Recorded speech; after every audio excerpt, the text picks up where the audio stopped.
Well, I'll tell you, all my life I knew that something was wrong. I knew that I was not being treated fairly. I remember once, my mother and a friend of hers were driving, going down to the south, going to Georgia, and we stopped at a restaurant. And my mother asked me to use the bathroom, and the waiter said that I would have to go in the back. And I was like, well, why do I have to go to the back, outside? I didn't understand. I was only about 5 years old. And when we got to the back, I said, whew, Mommy, it's dark out here. And it was. So that's when black people were not allowed to use the same bathroom as whites. They called it segregation. So that was the first time I used the bathroom outside. It was a horrible experience. I was scared half to death. Hi, Mom! Oh, Mom, the interview with Maretta went so well. She's so smart, so fascinating. Yes, and so accomplished. Wait, before I tell you all about that, I want to hear about the conference. Amazing. So you think they're going to be able to pass it through? You just passed what?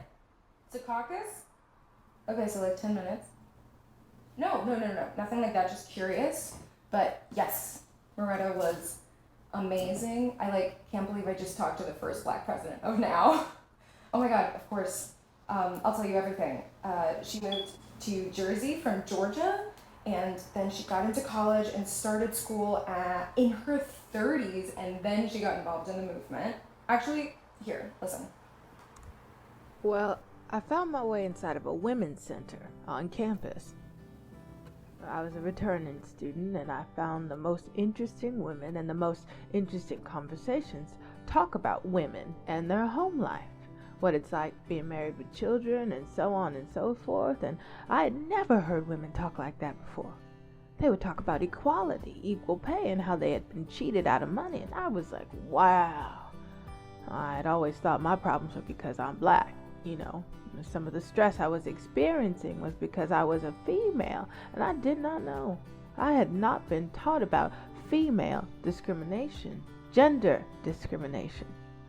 Now, the Women's Center also had a book that sat out on the coffee table in the living room area. It was called Our Bodies, Ourselves. And I read that book, and I just couldn't stop reading it. So I became interested in myself and what other women were doing and the inequalities that we had to go through. And that was my beginning. At Ramapo College, I organized a big event with keynote speaker Coretta Scott King. Martin Luther King's wife.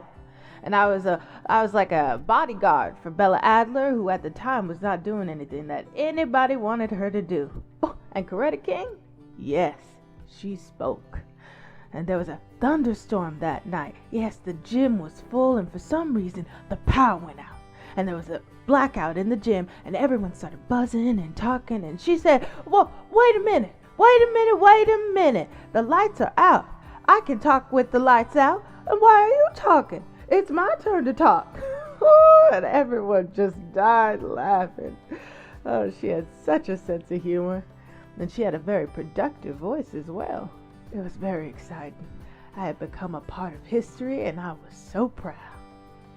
Mom, isn't that crazy? After that, she got to meet and interview Flo Kennedy, who actually invited Maretta to one of her famous Thanksgiving leftover dinner parties in Manhattan.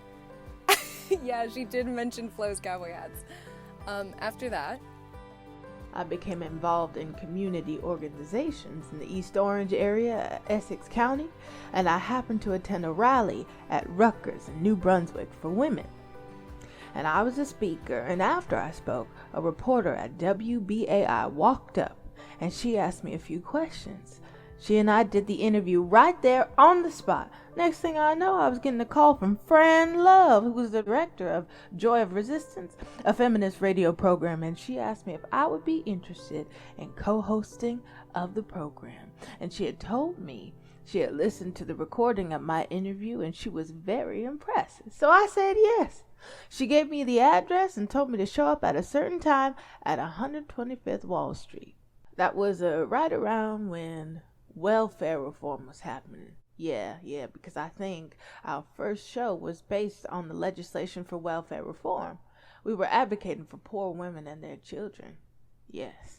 Yes, and that was one of the issues that was close to my heart. See, I grew up in a single parent home, and I understood how important having a safety net was from my mother, who was a single black woman. Very important. Women have to have one. Mom, she co-hosted that feminist radio show for years. Yeah, no, I think she did know how important that media platform was. Here, listen, this is what she said when I asked her how she typically supported a bill. I open doors. I use my resources to open a door. Being persuasive. Every politician wants to know somebody in the field of communication. They want access to a microphone. They want free exposure, political or public exposure, that they don't have to pay for. And that was me. I could do that. I could interview anybody on the radio that I wanted to interview at any time I wanted to do it. That's something they live for. I could open the door. Yes, I could do that. Oh, and wait, here, you have to listen to this. I love this part. Look at us today. We have coronavirus. And if we didn't have Medicaid, many more people would be dead than are already. So it's something we have to have. I know I don't believe that everyone should be on welfare. I think everyone should try to get up off of it and find out what their other endeavors could be. Make a career for themselves, work, be somebody, use your brain, get to know other people, how other people live, hold an intelligent conversation with someone and try to understand and accept their differences, if there are any at all. Most likely will be. Yes, I believe in that, not letting welfare do everything for you. But we do need a safety net, because you never know what is going to happen in this world. Everybody needs somebody, that's for sure. I don't think a bunch of rich people should be telling a bunch of poor women and their children not to have any more children, not to abort their children, and then turn around and say, yeah, well, if you have children, we aren't going to help you feed them. What is that? What is that? Hypocrisy.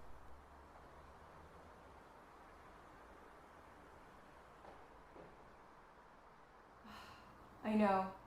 She's so passionate and pragmatic, and she's done so much. She joined NOW in '93, and she was the founder of WOCA in Essex County, and even organized an anti-racism rally when the KKK came to New Jersey. I mean, she literally fought for social justice. Maretta convinced Lieutenant Governor Sheila Oliver to sponsor the paid family leave legislation, which she then did. I mean, it's no wonder she got elected president of NOW. I mean, like, elected and then re-elected. Yes! Mom, just like you! In fact, well, she said that her proudest achievement was becoming the president of NOW in New Jersey. Yeah, a real rally woman. Oh, I want to read you this part. It's so beautiful. A big event was when I was honored by the National Council of Negro Women. Yes, that was very big. I was also given a commendation by the New Jersey legislature as well. I felt like I had come home. Like I was a prodigal daughter who had come home. Yeah, that was 4 years ago in Newark. And then she was honored by the New Jersey legislature for her work on welfare reform and activism and racial profiling. I mean, it must have been amazing. Well, I wrapped up by asking her what advice she would give for the next generation. Here's what she said. Keep your eyes on the prize. Don't stop. You can give out, but don't give up. You might get tired. Sit down and rest, but get back up and try again. Sometimes things can seem very disenchanting and seem like you're not going to make any progress. But you can't give up. Keep trying and trying and trying until you reach your goal. That's what we all have to do. I know. I agree.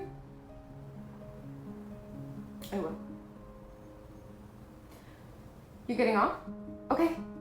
I'll see you soon, Mom. Mom? I love you. And I'm really proud of you. Okay. It was real nice talking to you. Now please, tell your mother that I'm looking to hear some good things about NOW in the media, okay? And I want to see her on TV. Yeah, she has to get out there. She's too pretty to be invisible. Oh, and another thing, you got to help her. That's very important. If you see her stressing out, take something and do it. Doesn't matter what it is, take it off her hands.